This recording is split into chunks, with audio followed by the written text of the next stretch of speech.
3 meses de vida. Foi esse o tempo que os médicos deram para ele. 3 meses para tentar organizar a própria despedida, para olhar para a esposa e os filhos, sabendo que, segundo todos os exames e protocolos médicos, o tempo estava se esgotando. Mas o que aconteceu depois não anulou a medicina, nem desmereceu a ciência. Ainda assim, desafiou expectativas estatísticas e deixou uma equipe inteira de médicos profundamente impactada. Se você ou alguém próximo está enfrentando uma situação de saúde que parece impossível, esta história merece ser ouvida até o final. Não porque ela promete respostas fáceis, mas porque ela revela o que pode acontecer quando a esperança parece não ter mais onde se apoiar. Roberto acordou naquela segunda-feira de março, sentindo que algo estava diferente. A dor no peito, que ele vinha ignorando havia semanas,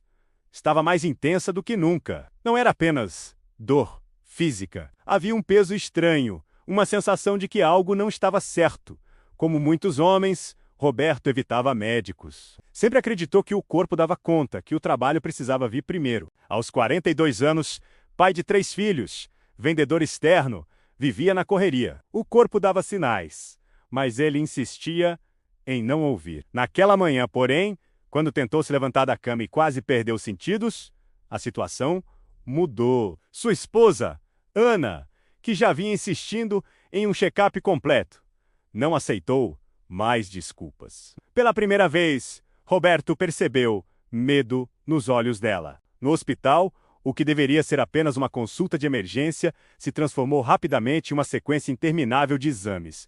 Raio-X, tomografia, ressonância. A cada novo resultado, o ambiente parecia ficar mais pesado. Os médicos continuavam profissionais, mas algo em seus olhares havia mudado. Ana segurava a mão do marido com força, tentando transmitir segurança, mesmo sentindo o próprio coração disparar. Nenhum deles dizia em voz alta, mas ambos percebiam que aquela não era uma situação comum. Quando o oncologista finalmente os chamou para conversar, o silêncio antes das palavras pareceu eterno. O médico, experiente, cuidadoso, explicou tudo com clareza e responsabilidade. O diagnóstico foi direto: câncer de pulmão em estágio avançado, já com metástase. Os tratamentos disponíveis haviam sido avaliados.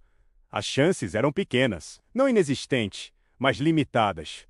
3 meses, talvez 4, com muito esforço do organismo. Roberto sentiu como se o chão tivesse desaparecido. Ana não conseguiu conter o choro. Os filhos estavam na escola, sem imaginar que, naquele exato momento, o futuro da família estava sendo redesenhado de forma brutal. Como explicar para uma criança de 8 anos que o pai talvez não esteja presente no próximo aniversário? Como dizer a um adolescente de 15 que os planos simples, como um jogo de futebol juntos, agora estavam cercados de incertezas? Eles saíram do consultório em silêncio. Entraram no carro e ficaram ali, parados no estacionamento do hospital por quase 1 hora. Choraram, oraram, tentaram entender. O homem que sempre foi o pilar da família, que sempre teve respostas, agora não sabia nem por onde começar. Nos dias seguintes, a notícia se espalhou entre familiares e amigos. A casa, antes cheia de conversas e risadas, foi tomada por um silêncio estranho. As visitas vinham, a ajuda chegava, mas ninguém sabia exatamente o que dizer diante de uma realidade tão dura.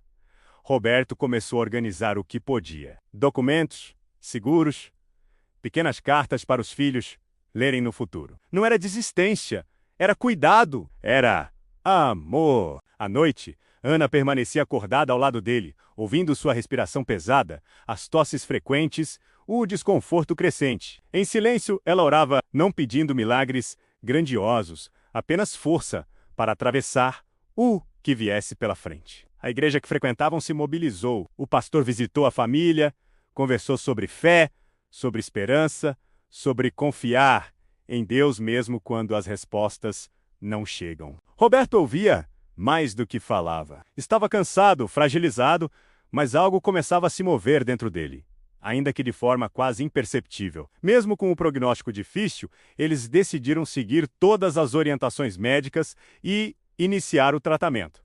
A quimioterapia foi intensa. Os efeitos colaterais vieram rápido: náuseas, fraqueza, perda de apetite. Em poucas semanas, Roberto perdeu mais de 20 quilos. Seu rosto, antes sempre sorridente, agora carregava marcas visíveis de luta. Ana precisou parar de trabalhar para cuidar dele em tempo integral.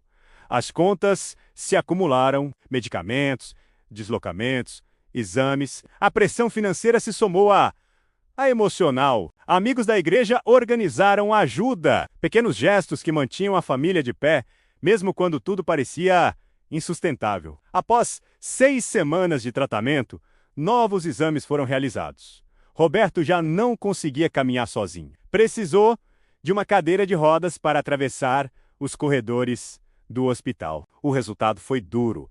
O tumor não havia diminuído. Pelo contrário, mostrava sinais de progressão. O oncologista foi honesto e humano. Explicou que, naquele ponto, a medicina havia feito tudo o que estava ao alcance. O foco agora deveria ser conforto, cuidado, qualidade de vida. Foi ali, naquele momento em que a esperança médica parecia ter se esgotado, que algo começou a mudar. Não de forma visível, não nos exames, mas em algo mais profundo. E o que aconteceu na semana seguinte não substituiu a ciência, não negou os tratamentos, mas revelou algo que ninguém naquela sala conseguia explicar naquele momento. É isso que você vai descobrir na continuação desta história. Porque às vezes, quando tudo parece ter chegado ao fim, o que está começando não é o que esperamos. É algo muito maior. Naquela noite, depois de ouvirem que a medicina havia chegado ao limite do que podia fazer naquele momento, Ana não conseguiu dormir. Roberto estava no quarto ao lado, sedado pelos medicamentos para a dor.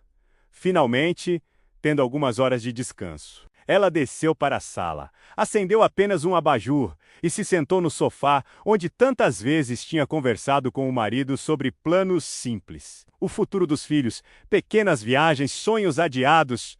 Agora, tudo parecia suspenso no tempo. O silêncio da casa era quebrado apenas pelo tic-tac do relógio na parede. Cada segundo soava mais alto, como um lembrete de que o tempo era precioso. Ana pegou a Bíblia que estava sobre a mesa de centro. Era antiga, herdada da avó, cheia de anotações, páginas amareladas, marcas de uma fé vivida ao longo dos anos. Ela não procurava um versículo específico. Apenas abriu o livro, quase como quem busca conforto, não respostas. Seus olhos pararam em Jeremias, capítulo 29, versículo 11.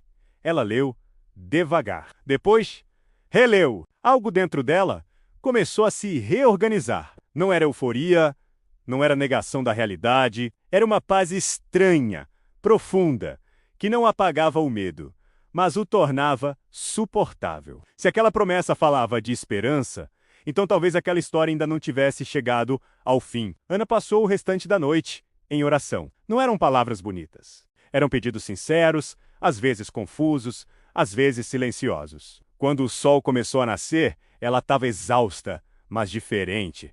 Algo tinha mudado dentro dela. Na manhã seguinte, Ana reuniu os filhos na sala. Lucas, o mais velho, com 15 anos, Mariana, de 12, e Pedro, o caçula, de 8. Ela falou com calma, mas com firmeza. Disse que continuariam seguindo todas as orientações médicas, mas que também iriam se unir em oração, buscando forças em Deus para enfrentar aquele momento. Lucas questionou, com a lógica de um adolescente.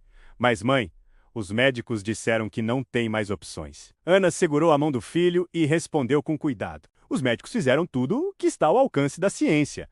Agora, precisamos de força para atravessar isso. E é na fé que eu encontro essa força. Eles decidiram separar 7 dias para orar juntos, cada um dentro do que conseguia. Não como promessa, nem como troca, apenas como expressão de união, esperança e amor. Roberto, mesmo fraco, concordou em dedicar seus momentos conscientes à oração. A notícia se espalhou pela igreja, o pastor mencionou a família durante o culto e convidou quem quisesse a orar junto.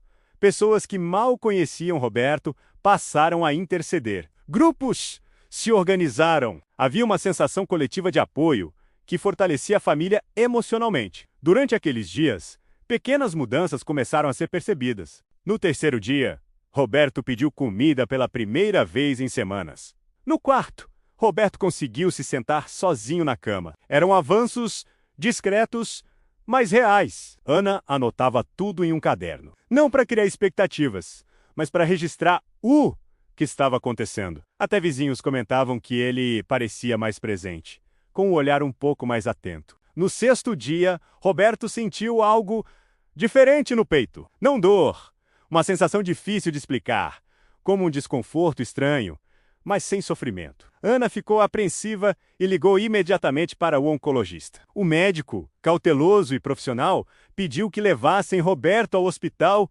para avaliação. Explicou que poderia ser efeito de medicação ou alguma oscilação comum, mas que era melhor investigar. Na triagem, a enfermeira percebeu algo inesperado. A pressão estava melhor, a saturação de oxigênio também. Não era uma conclusão, apenas um dado diferente do padrão anterior. Foram solicitados novos exames. Enquanto aguardavam, sentados naquela sala fria do hospital, Ana segurou a mão de Roberto e orou em silêncio, não pedindo explicações, apenas pedindo que, se algo estivesse acontecendo, eles tivessem forças para lidar com o resultado. Quando o oncologista voltou, sua expressão era de perplexidade cautelosa. Ele comparou os exames atuais com os anteriores, analisou novamente e foi honesto. Precisamos repetir esses exames. Esses resultados não são comuns. Pode haver erro técnico. Não posso afirmar nada agora. Ana sentiu o coração acelerar. Roberto ficou em silêncio, com os olhos marejados. Eles não comemoraram. Não concluíram nada. Mas algo dentro deles dizia que aquela história ainda estava em movimento. E o que os exames seguintes revelaram foi tão inesperado que mudaria completamente o rumo dessa história. É isso que você vai descobrir na parte 3, quando os médicos finalmente tiveram os resultados definitivos em mãos. Os dias seguintes foram os mais longos da vida de Roberto e Ana. Novos exames foram refeitos com o máximo de rigor possível.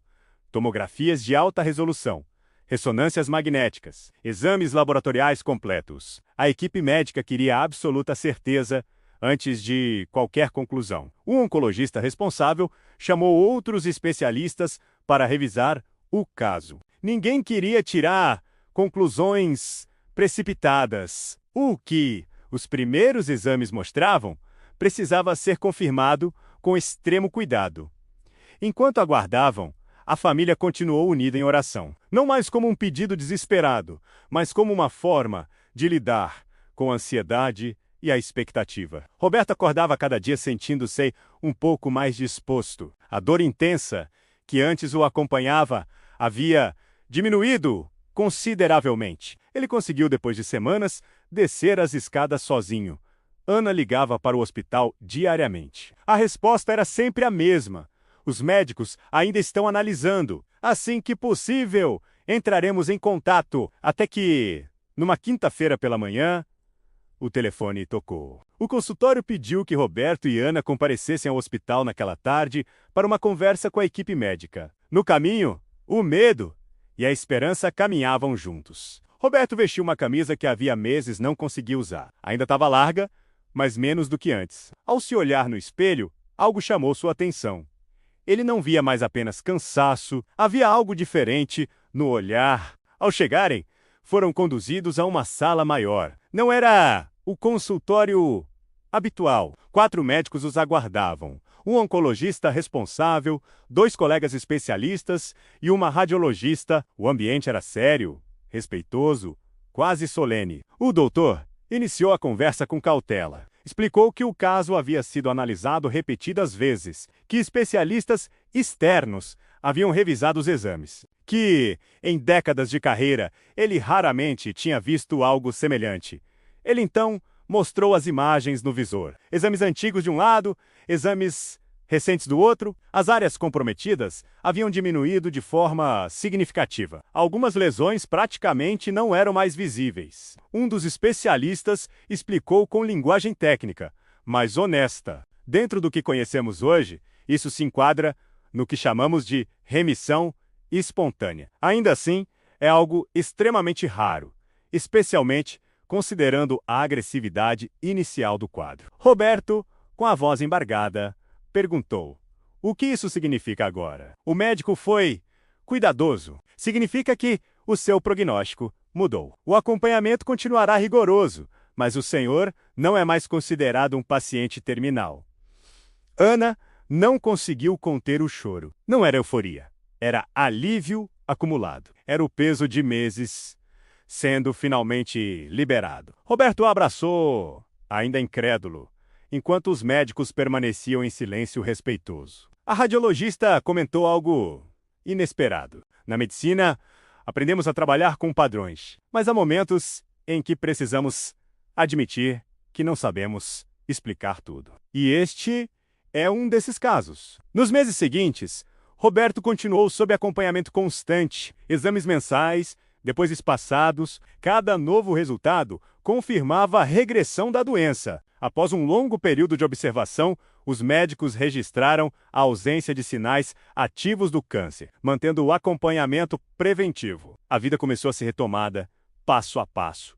Roberto voltou a caminhar, depois a correr. Voltou a brincar com os filhos. Presenciou momentos que, meses antes, acreditava não viver. O oncologista pediu autorização para apresentar o caso em encontros médicos, como exemplo de que a medicina, embora avançada, ainda enfrenta limites no conhecimento humano. Esta história não é um convite para abandonar tratamentos. Pelo contrário, Roberto seguiu todas as orientações médicas. Esta história fala sobre fé como sustento emocional, espiritual e humano em meio a um cenário extremo. Se você enfrenta uma batalha na saúde ou conhece alguém que enfrenta, entenda algo importante. Cada jornada é única. Não há fórmulas, não há garantias. Mas enquanto há vida, há possibilidade.